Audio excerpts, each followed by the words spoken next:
I need help. Like, I'm a mess. How do I deal with a husband that just doesn't lead? What does that mean? Well, he doesn't bond with our son. Usually when somebody... Ooh, I'm going to make some people mad.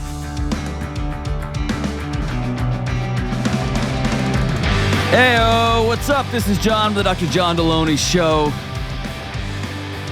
Talking mental health, parenting, education, whatever's going on in your life. What's going on with your kids, what's going on with you, what's going on with college, with middle school, elementary school, whatever is going on in your world. Here to walk alongside you. Here's what this show's about. Helping you have a better marriage. Here's what this show's about. Helping you to take control of your mental health. Help you figure out what's going on in your kids' schools, what's going on in the world around us, what's going on in your business, whatever's going on in your life. My goal is to sit here and walk alongside you. I just said sit here and walk alongside you. I got to pick one of those things. I'm not just going to sit here. I am going to walk with you, and we're going to figure out the next right move. To the just countless folks who have written in their stories for success, thank you so much. It's when I do this show, there's no audience here. I mean, and I always am talking about the audience, and I'm like, it's packed out there. Usually that means there's one or two people that just showed up early.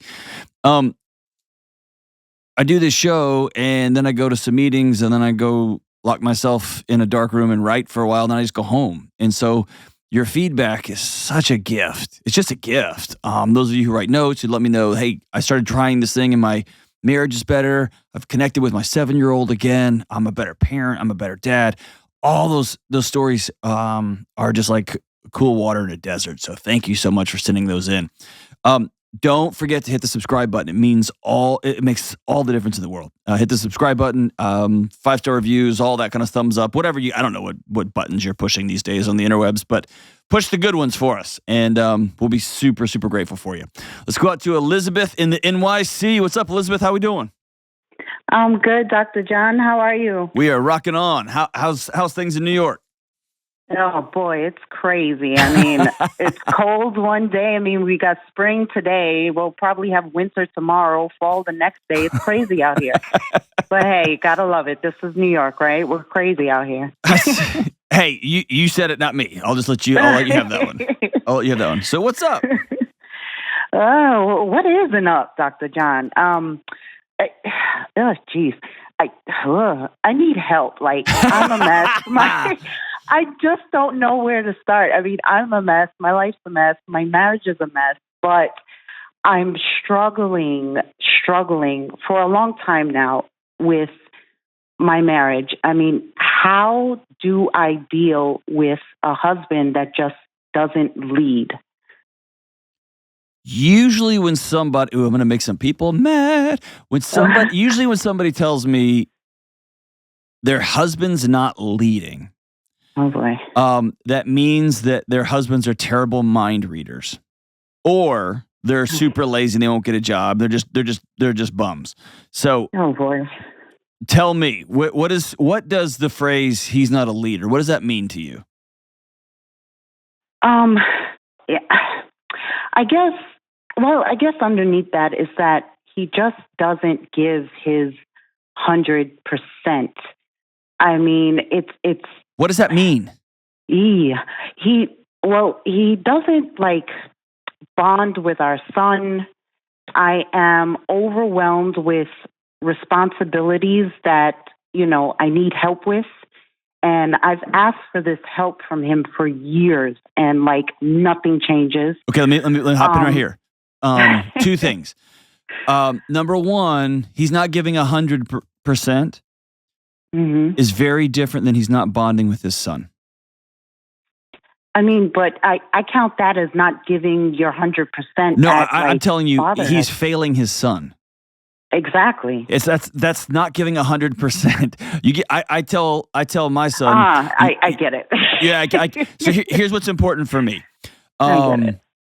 I can already tell you have to be very careful with your language in your home, don't you? I do. Okay. Can't do that here. We have to be super honest with each other. Is that fair? Very, yeah. Okay. Your husband is failing your son. Mm-hmm. Right? Now, number two, you said you've been telling him for years. This is you and me, two new best friends. Have you been very clear, or have you said things like, I could just use some help around here, or I sure am tired, hoping he would understand that means, hey, we need help with bedtime, need to re-roof the house, and then we need help with dishes? Or have you said, will you please help with the dishes? Oh, my goodness. It's been, Dr. John, it's been 14 years, 16 years together, and I couldn't even begin to imagine how many times we've had this conversation. It's straightforward. I've even had to switch, when we have these conversations. Like, I know it can't be, after an argument or when things are tense. I've tried to talk about it when we're calm and things are good. I've tried to... You're going to hate my answer. Oh, my God. You know what I'm going to say. I've tried everything. That's not true. You don't think so? I know so. How? You're still there. Oh, my God. Well, it's true. But we have been separated twice. Almost got divorced like 3 years ago. And I mean, it's like I want to work this. I want to keep my family together. But he doesn't. He doesn't, Elizabeth. He doesn't want that. He wants a maid. And he wants someone to take care of his kids so he doesn't have to. And he wants someone to sleep with every once in a while. Yeah, that's ridiculous. It's been months and months and months. Like, how can I? And my main thing that I'm struggling Elizabeth, with... he doesn't want it. He doesn't. I mean, behavior is a language. What's he telling you? I don't care what you need. I don't care what's going to make you whole. I don't care what's going to make you well. I care about me. Right. Why are you, but you're fighting it. You're like going to the ocean, you're getting mad at the waves. It just is. The only thing you can control here, you can't. So your question to me was, how do I deal with a husband who won't lead? You can't. You can only deal with you. Yeah. You're staring at a purple unicorn and you so badly want it to be red, and it's not. It's not. Oh, man. But it's like, and then it's like, it's been 14 years. Like, what am I going to do? Like be out there, a divorced mom, like struggling with 2 kids? Like, I just... What message do you want your kids to get? Oh, geez. That this is what love looks like? Or this is what self-respect looks like? You know what? It's crazy because my best friend, kind of said something like that to me. And I thought about our daughter. Since the age of 10, this child has been saying, I'm never getting married. I am never having kids. I don't want any of that. And I think back and I'm like, how at 10 years old does she figure this out already? Like, she absorbs how is she saying? It's the air she breathes. She sees, right. It's the air. She sees your disdain. She sees all the stuff that I have on my plate. No. That's not it. That's not it. That's not it. She feels your resentment.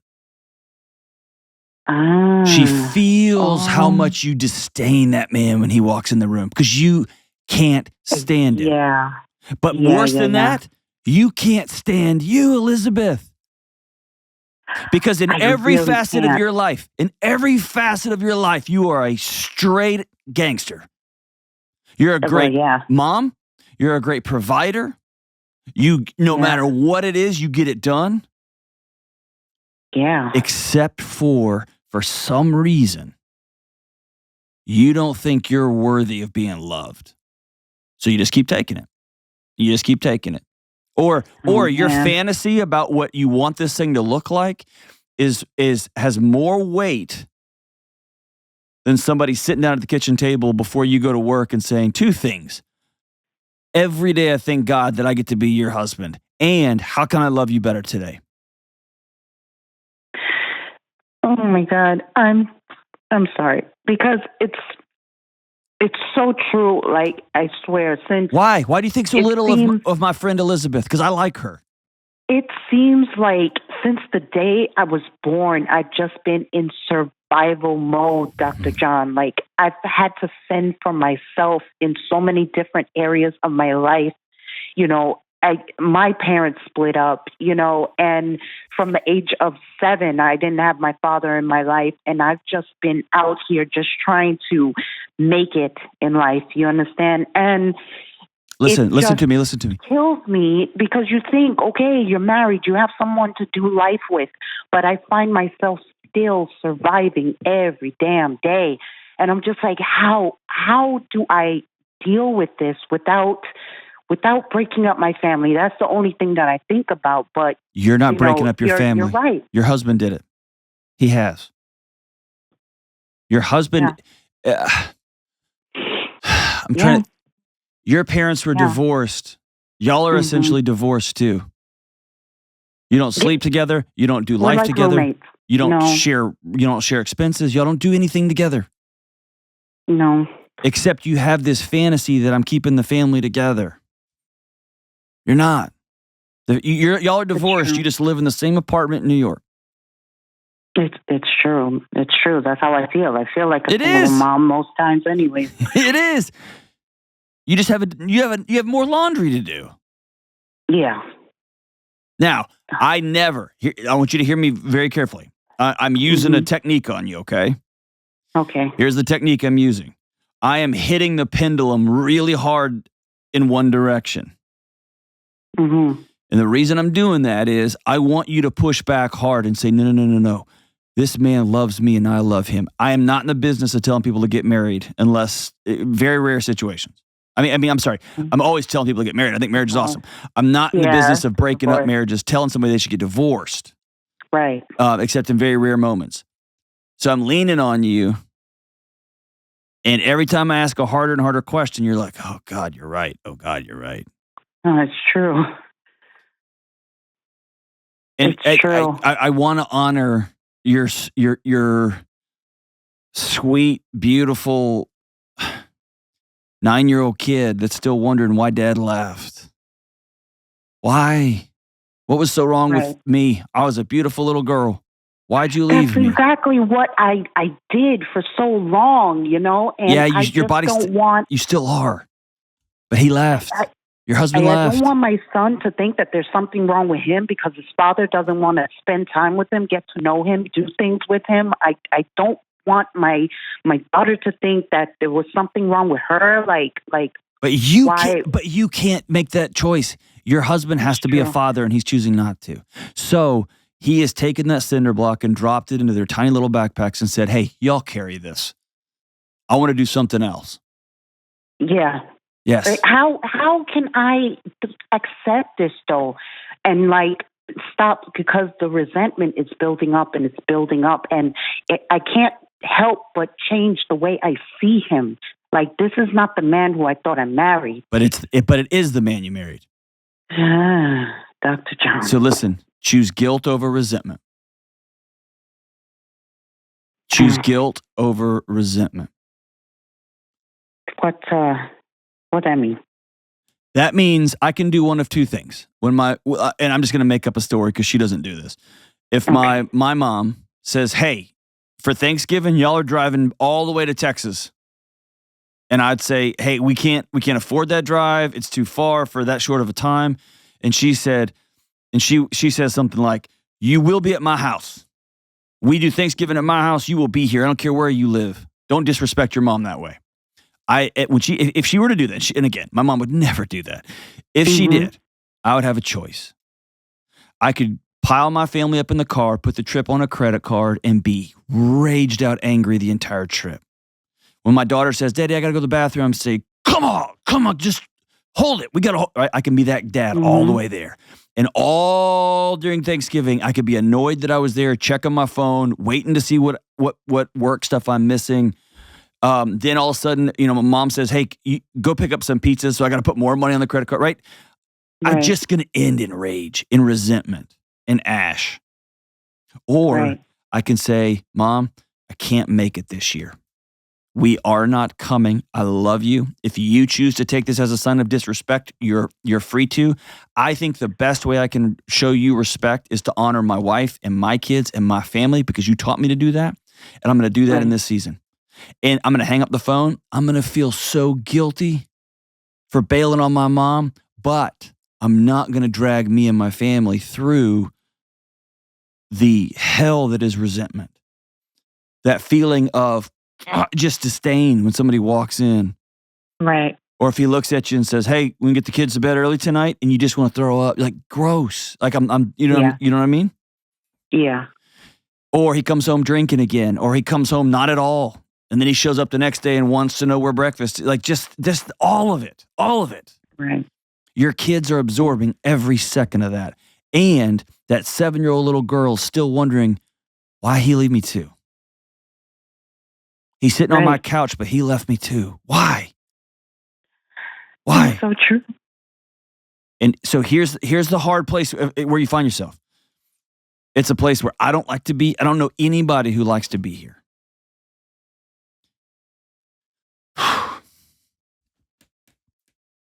You have to choose reality. Not the fantasy that you want to keep up, not the protection of that 7-year-old little girl. She's been fighting your fights for a long, long time, Elizabeth. You have to choose reality. For 14 years, I've told my husband, I need some help. I need you to love me enough to help out with these kids. I need you to take your son and connect with this young boy who's looking to you as the picture of what manhood looks like, what fatherhood looks like, what love looks like, what compassion looks like, what responsibility looks like. I need you to connect with your daughter. My dad didn't do that to me, and I'm still haunted by it. I need you to make sure that girl knows that come hell or high water, she's the most beautiful thing that ever walked the earth, and there will be a man that loves her every moment for the rest of her life, and that's her dad. And if he chooses not to do that, you've got to live in that reality. And then you've got to ask yourself that terrifying question, what am I going to do next? And I'm not saying you got to get divorced. I'm not saying that at all. But you've been separate several times. You almost got divorced. Like you've been down this road before, but something keeps bringing you back. And it sounds like it's the fantasy. It's the picture of. I also know that the data is really clear. When a woman chooses to leave, especially a woman with kids, her net worth goes down. The chances of ending up in poverty are significant. It's hard. And more frustrating, his net worth often goes up. Super frustrating. I get all that. So I know there's a lot of complications here. You've got to get some friends in your corner that you can sit down and lay all your stuff out and say, here is reality. What am I going to do next? What am I going to do next? You've been fighting for a long, long, long time. Let's set the gloves down and let's exhale. And let's get some water and let's meet with our coaches and figure out what's the game plan. Because what we've been doing isn't working. It sounds a lot like you got one option left, and I don't want to put that on you, but it sounds like you've done everything you could, and you could put your head on your pillow at night knowing, I gave it my all. I gave it my all. We'll be right back. I've got a word from our sponsor, BetterHelp. Listen, I've been on both ends of therapy in my life. I've gotten it myself, and I've walked people through it. And I've seen the benefits from both sides when someone owns their past and the cracks in their armor. But here's the deal. Getting to know yourself is not a one-time event. Acknowledging the stories that make you who you are can be a lifelong process. And talking through things with the right sounding board empowers you to change your future and be the best version of yourself. So if you're thinking about starting therapy, I recommend BetterHelp. BetterHelp connects you with a licensed therapist who can walk with you on that journey of self-discovery. And it's 100% online, and it's designed to be convenient, flexible, and work for your schedule. Just fill out a quick questionnaire to get matched with a licensed therapist. And if it's not the right fit, you can switch therapists at any time for no additional charge. Visit betterhelp.com/Delony today to get 10% off your first month. That's BetterHelp, HELP.com/Delony. All right, let's go out to Lucy in Jacksonville. Lucy in the sky. What's up, Lucy? Hey, Dr. John, how are you? Partying. What are you up to? I am sitting in my office wondering if you can help me with something. I'm not partying, and hey, we can help each other. Let's do this. All right, so what's up? Sounds good. So I have the awesome privilege of running a crisis pregnancy center in a rural town near good for you. Hey, can I celebrate you? Thank you. Yeah, thank you. It takes a lot of us, not just me. It takes a lot of us. But you don't make enough money for what you're doing. It says crisis pregnancy on your business card, but you do way, way more than that. And you do that way, way for more people than just those scared, terrified, soon-to-be moms who show up at your front door. Thank you. It's an awesome privilege. You're such a gift, man. You're on the express. I'm grateful for you. Thank you. All right, so how can I help? Thank you. Okay, so obviously, in your case as well, over the time that we have with individuals, we're not going to be able to make a difference in each of their lives because they each have a choice. Right. But I do want to focus on making a choice for some that are looking at depending on the government for a lifetime of assistance instead of just for a season. Again, very rural area. A lot of Section 8 housing, like the majority of the town is Section 8 housing, government assistance, free school lunches, and it's generationally just accepted that that's how they have to live. And we have financial classes in place beyond just our parenting and pregnancy classes that we want to incorporate some sort of different tactic or some sort of additional tactic that I can speak into their lives that, hey, you are worth so much more than just living this one check from the government every month and beyond. You are worth going to school if that is something that you want to seek out. How can I get them to listen to me when generationally it's been accepted? It's even encouraged, Dr. John, in our area to have children to continue this cycle. And again, I'm not going to reach everybody, and that's okay. But for the one that will listen, what's a tactic that I can incorporate that I may not be thinking of now? Man, that's such a great question. And you know this, so I'm saying this for the audience. You're talking about asking somebody who's watched their grandparents and their parents and their friends' grandparents and their friends' parents jump in a stream that's just going to carry them on. And what we're asking them to do, what you're asking them to do is, I want you to walk into the ocean and swim against that tide. And I want you to swim all the way out because you have no idea what's out there farther than you can see. Absolutely. And so what we're asking them to do is something virtually impossible, and here's why. They have no picture of what this looks like. It's all unicorns and rainbows and cotton candy because they've never seen it. They've never experienced. They don't know what it is. So it's like I just think about listen, like when I was a high school teacher and you'd listen to kids talking about like making out with somebody who had never made out. Them trying to explain it to each other was always hilarious. Cause it's like, you have no idea. Right. And so, and probably of all the analogies I could have given you, that was the worst. Just high school boys talking about making out. But here's the thing. They have to have a new picture of what this looks like. And this new picture is going to be at odds with everything they know. And so I'm thinking of a couple of things I've used over the years. Almost always it is involving people who have left, made the changes, and inviting them and sometimes paying them to come back. Okay. Because somebody who's left and has gone on to community college and then gone to get a 4-year degree at a local school or whatever the thing is, they went and got their welding certificate and they're making some money. They walk back in the door and everybody goes, "Oh, that person looks just like me. That person's me. You, Lucy, you're not. You're the boss. You're Miss, right? You're the in parentheses. Whoa, you're the man, right? But she looks just like us, or he looks just like us."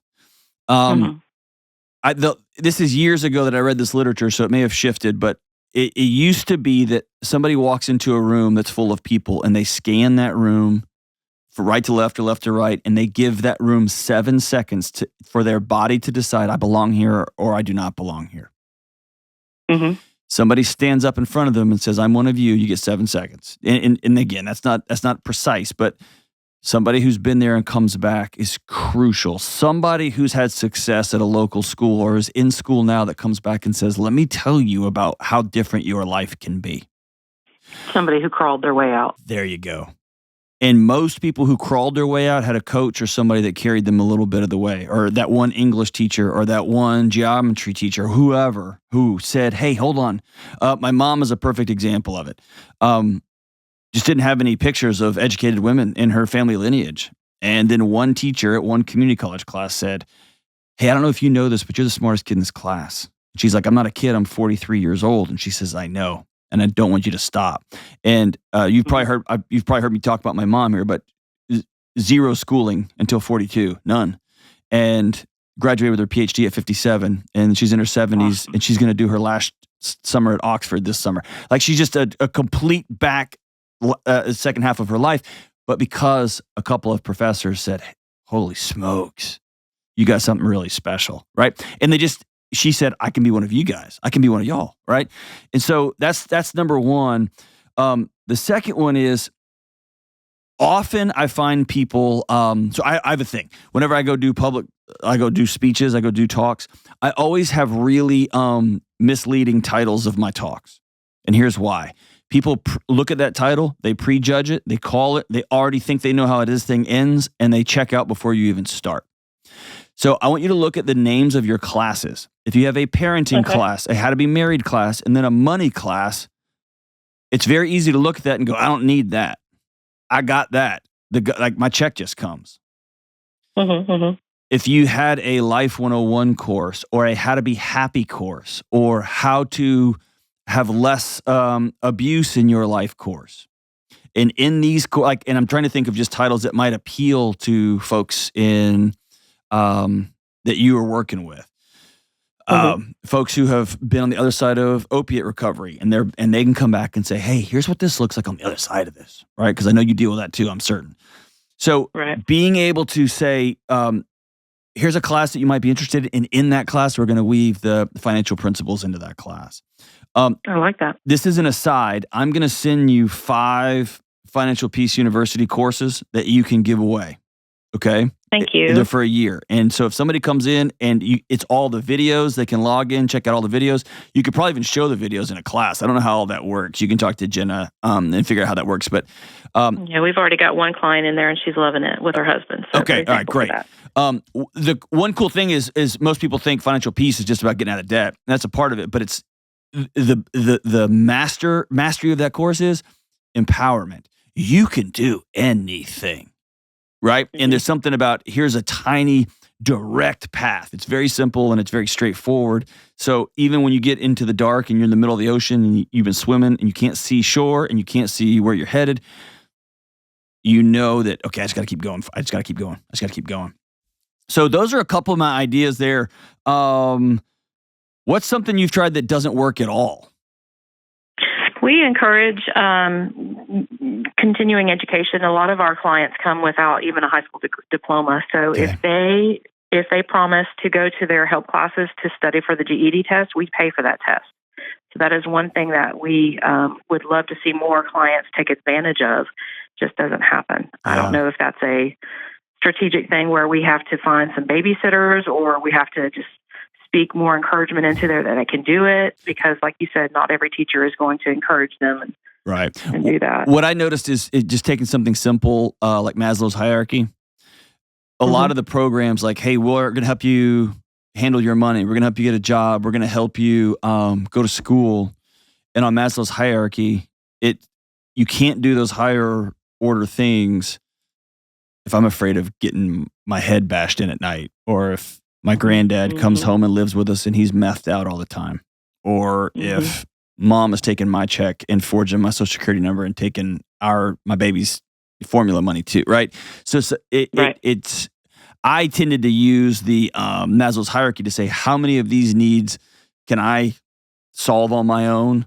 And how many of these can I make sure that there are direct referrals, and not just, well, here's the list of psychiatrists in the area, but where are some direct, I'd go meet with people, but where are some direct referrals and resources there on that Maslow's hierarchy that would allow people to then come in and go, okay, my kids are safe. I'm safe. I got a warm place to live. I got a full belly. Now I'm ready to learn. I'm ready to change my life. And that's hard for folks who are living in section. I mean, who are just grinding it and grinding it and grinding it.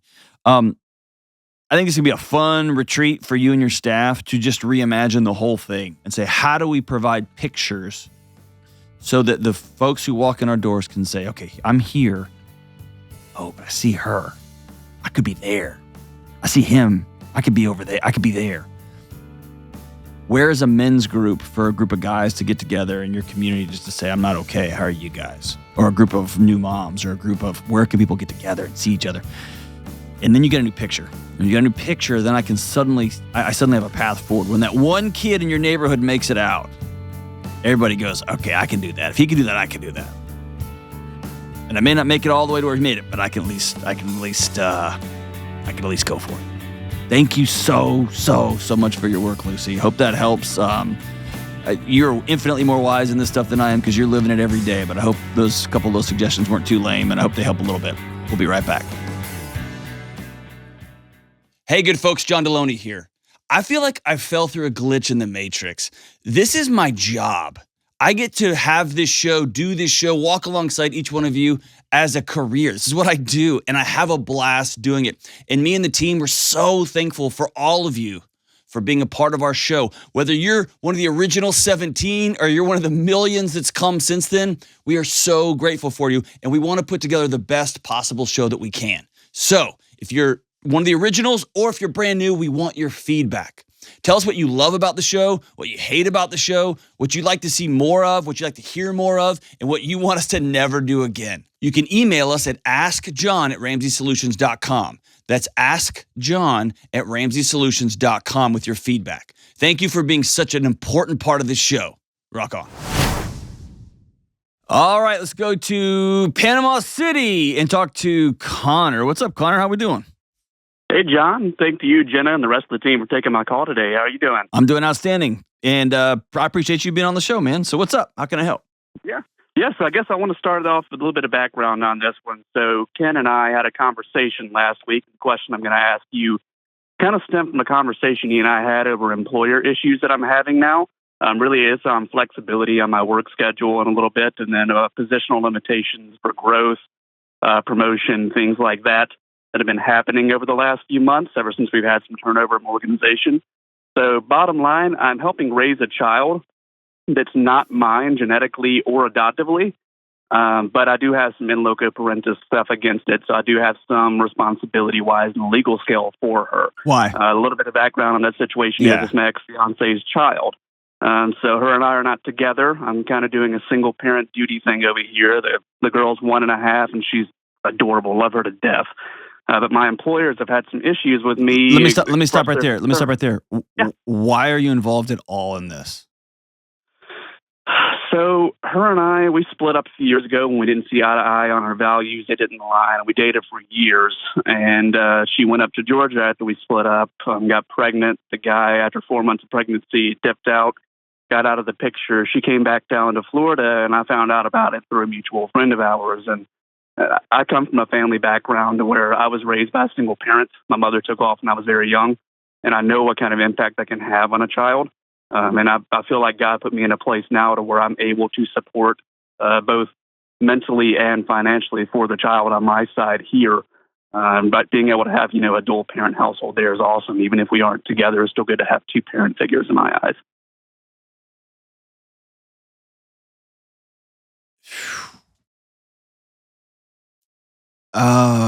I think you're setting everybody up for an amount of heartbreak that is going to be devastating on the Richter scale. Mm. And here's why. You're playing dad. Mm-hmm. You're performing dad.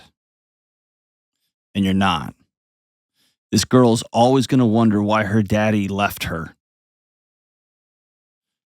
This little girl's always going to be grateful for this man who just literally materialized and helped with groceries and diapers, but also allowed mom to punt the responsibilities of raising a kid. You're playing. You're playing dad, and you're pretending to be in a family with a woman that y'all made an adult choice. We're not right for each other, and we shook hands and we parted ways. She went and got pregnant. Happens. Love her. I don't have an ill will, like an ounce of ill will in my heart for her. I want the best for her. But then you came and swooped back in and tried to fast forward your lives 3 or 4 or 5 years. See what I'm saying? Like this ends in a supernova at some point. Either you meet somebody, she meets somebody, and he cuts you out completely.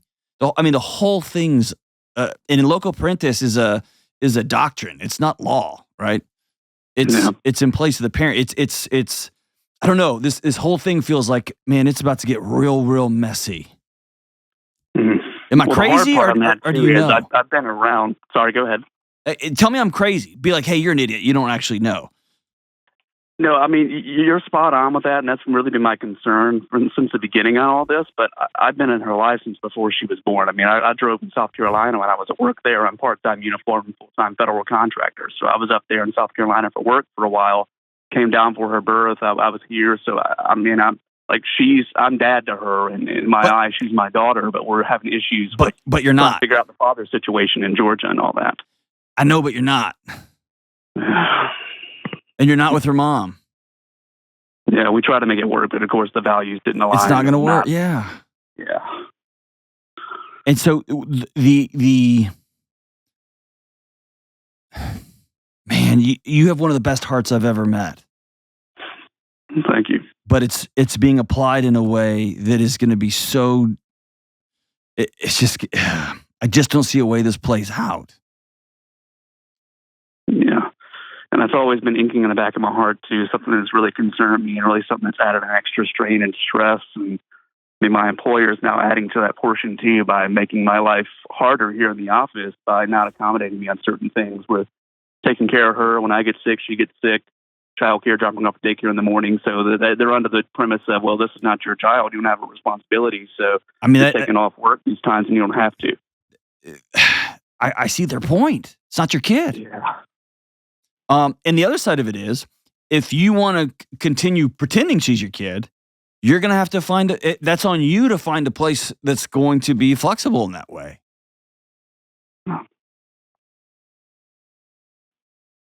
And it would be cool if they were just like, hey, you're a grown up, do whatever you want to do.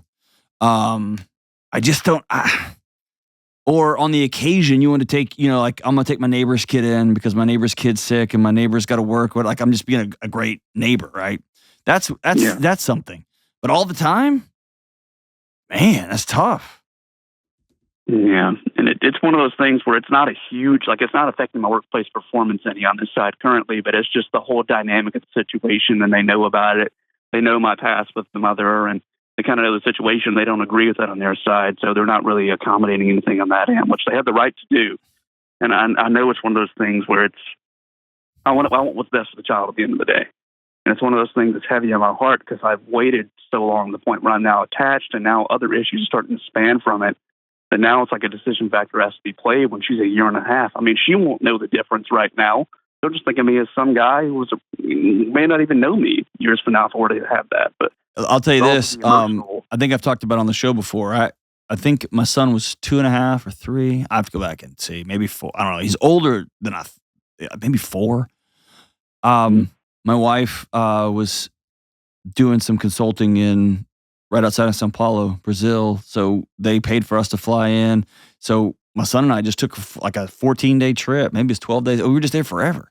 And it was just me and him hanging out, not catching, but like toucans were landing. And we were eating mangoes and avocados like off a tree, just in a yard. And it was amazing. Rode donkeys. He remembers 0. None. 0. And I thought, like, we made this super trip. None. 0. Yeah, he has no memory at all. And I tell you that, like, there will the biological, psychological, emotional, spiritual consequence. That machine is already emotion. Mm-hmm. Her dad left her, gone, disappeared. And I'll tell you this: he might show right back up. and he might not. Who knows? Yeah. But she's 1.5. Your ex-fiance, I mean, like, let me just ask you a hard question, man. Like, why are you doing this? Is it because were you jealous that somebody else got her pregnant? Like, what brought you back into this? It really wasn't that. It's more from, I guess my past experiences really kind of went round circle, and I saw an opportunity for me to be in a child's life and make a huge difference on her mentally, physically, spiritually, emotionally. Being there as dad, that's always been something that I wanted to do and wanted to have. And I thought this was a God thing to bring her back in my life. And maybe it was one of those deceitful things that I thought was a God thing, but it was a me thing acting irrationally. And I knew the dynamic was going to be hard. I didn't expect myself to go through this amount of turmoil this early on. And it's not a mental turmoil of the stance of where I had an issue with the child or an issue with their mother. It's now like other things in my life was starting to get impacted by it when, I mean, in reality, it shouldn't be an issue, but it's just, they know it to be not what an example they think will be right for me to do and good for me. And they're looking out for me, and they're making my life harder to try to almost force me into making a decision. Well, I don't know that your employer's got that responsibility. That to me, that responsibility lays on my close friends and people who I've given permission, my mentors who I've given permission to hold me accountable for things. Yeah, right? They've been treating me like a child a lot here, and that's really one reason why I'm looking elsewhere as well. Because they've been limiting my growth potential on my age relative to the guys I work with. Yeah. Like, I've been in the organization 7 years. I'm 26, started here when I was 19. Mm-hmm. And all the guys I work with, my boss is about to retire. He's 62. Like, the average age is 46 and 50 in my organization. It's an Air Force command, so we're in charge of Air Force forces in the United States. Mm-hmm. So it's a pretty good it's a pretty big responsibility and a big job, but I've demonstrated myself performance-wise. It's just, I don't agree with everything going on outside. But leadership is more than performance. Leadership's also wisdom. Yeah. Leadership is wisdom. And there was nothing that made me more enraged when I was 26-year-old associate dean of students that thought I knew everything and people told me I wasn't ready yet. That phrase made me so enraged until I became the chief student affairs officer, and I thought, oh my gosh, I was not ready. And the only perspective I had was 15 years later. Mm-hmm. Right? I can't imagine how infuriating that is to hear for me to say that. So let me just say, like, I get that, right? And there's going to be a whole spate of YouTube 26-year-olds who are like, I'm ready. Fine. Whatever. I'm not going to argue that. But here's what I always want to keep in mind. And this is right, wrong, or indifferent, but this is just how I choose to navigate the world, somewhat optimistically in an obnoxious way. Mm-hmm. Your bosses have a responsibility to maximize profits. They're a for-profit company, correct? We're the Air Force, so not really, but yes. So you're in the Air Force. Okay. Well, I'm federal contracting here full-time. I'm part-time uniform, Air National Guard, but I've been a contractor down here in Florida for several years. So is it a civilian contract? Yeah, civilian contract. Okay. Their job is to what? Make money, right? Yep. Yes. They are going to put the people in the position that's going to help them best make the most money. Now, there's politics in every job. There's people who are idiots and have stupid egos and all that stuff. I know that exists. But I tend to operate just because it cleans my life up. If they don't promote me, it's because they thought I wasn't the person that would maximize the culture here, that would maximize profit here, that would maximize customer relations here. And if it's nefarious or I think I'm the right guy, then I'm going to go somewhere else. Mm-hmm. And I've been doing that since October. I've been looking around, applying. Okay. It's one of those frustration points where I've been through multiple job opportunities, multiple things, but I have a very niche field, and it's hard to translate on the outside. And I get very far into the interview process, but it's frustrating when like halfway to 3/4 of the way to even go into our final interview on site, and then I don't get it at that point. So it's been several jobs that's happened too. Here's what I think you could really benefit from. I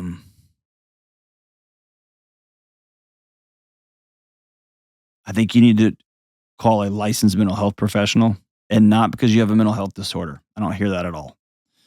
Mm-hmm. But I think getting somebody that is a neutral third party that you're exchanging payment, like you would a plumber, sitting down with somebody and saying, here are some choices I'm making. Here's some frustrations and challenges I'm running into.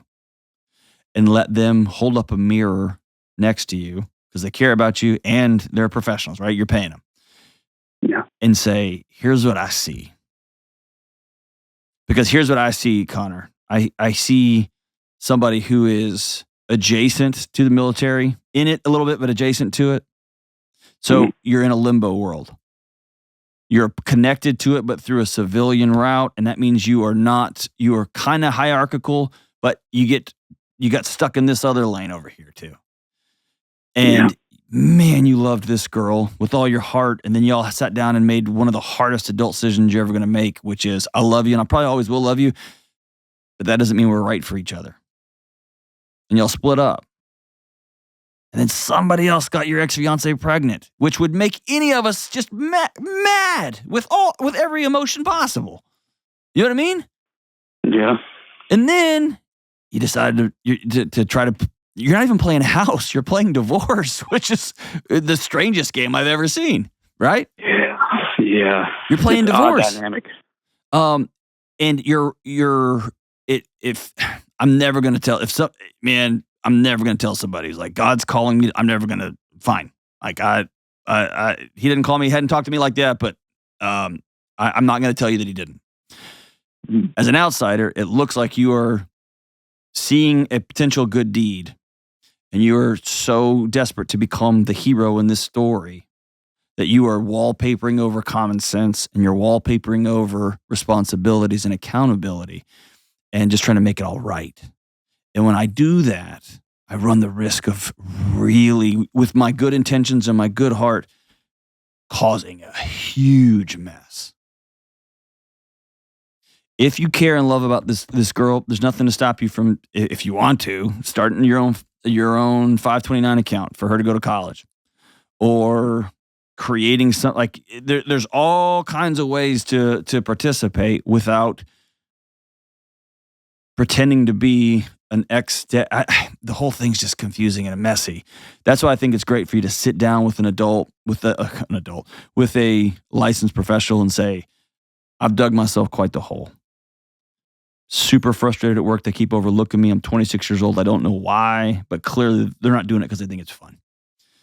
They're leaning on me and pressuring me. And I feel it's very, very personal. Maybe it is, maybe it's not. I don't know. And man, I created a quagmire with a beautiful 1.5-year-old little girl who I love very much, but that I have absolutely no connection to a relationship whatsoever, other than I used to date her mom. And now I'm in a mess. I need some help. And Connor, on Friday of last week, I went and sat with a counselor for 2 hours. The person who I think is one of the best in, I'd put her up against most anybody in the United States. And I said, I'm in a mess. I need some help. And it was an uncomfortable 2 hours, but I got a tiny little flashlight of hope on the back end of this thing. You're a good guy with a great heart. Just need someone to help you clarify some of the chaos and some of the mess. Okay? There's a sunk cost fallacy. It's common in business. When somebody starts a business and they put $500,000 into it and the business starts failing, they immediately want to say, okay, well, I'm going to put another 100,000, another 100,000 in it. Because I've already put 500, so what's 600? And I've already put 600, so what's 800? And it's really easy to do that relationally too. I've already been with this girl for 1.5 years, this little baby. What's another 16 and a half years? I've already, the great surgeons and the great, physicians of our time know when to say, okay, we don't know what's happening, but nobody's getting well. Let's stop. Let's just stop and assess the damage, and then we'll make a new decision. And that's what I think you got to do. You got to stop at the sunk cost fallacy. You just got to pause. Take a breath and look at this from 30,000 feet with somebody else by your side. I'll be here every step of the way, my brother, as you sort this thing out. Holler anytime. But make that phone call today and get yourself a professional counselor that you can talk to in your area. It's going to help you light the path out of here. We'll be right back. Hey, what's up? Now that my new book, Own Your Past, Change Your Future, is out in the wild, we've been hearing reviews and feedback from readers, and wow, I'm so grateful. And one of the things I've been most excited about hearing is that this book is not just for people who are healing from terrible traumatic experience or other big scary things from their past. This book is for everyone in every walk of life. The single 30-year-old looking to sharpen their mind, the 25-year-old hoping to make new friends, the parent who's tired of seeing their kids' eyes glued to a screen, but who doesn't know how to re-enter their life. People coming out of abusive relationships, everyone. And this book isn't me talking at you. This book is me walking with you because I've been there too. To better understand and improve your mental, relational, and emotional health, please check out Own Your Past, Change Your Future at johndelony.com today. That's johndelony.com today. All right, we are back. And that last call is going to haunt me for a minute.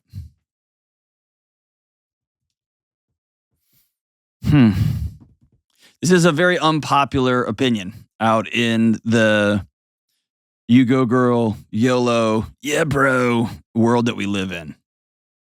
The your best truth, which I just think is nonsense. Whatever you feel is true, whatever you want it, there's something really important about having a group of people around you that, or maybe 1, 2, 4, that will call you and say, hey, what are you doing? Stop. You think you're doing the right thing and you're not. Moral of the story, get some people in your life that you trust. And if you don't have those people, start with a licensed counselor, start with a therapist, start with a coach, call somebody, and then do the gnarly hard work of getting a community together. None of us make good decisions when we're emotional. We just don't. That's not how our brains are wired. We gotta have other people in our lives. Man. That's a guy who's trying to do the best he can and is just living out of some childhood pain. What a great guy and what a mess. Whew, be thinking about him. All right, as we wrap up today's show, it's one of my favorite songs of all time. The great John Mayer. The song's called Daughters, and it goes like this.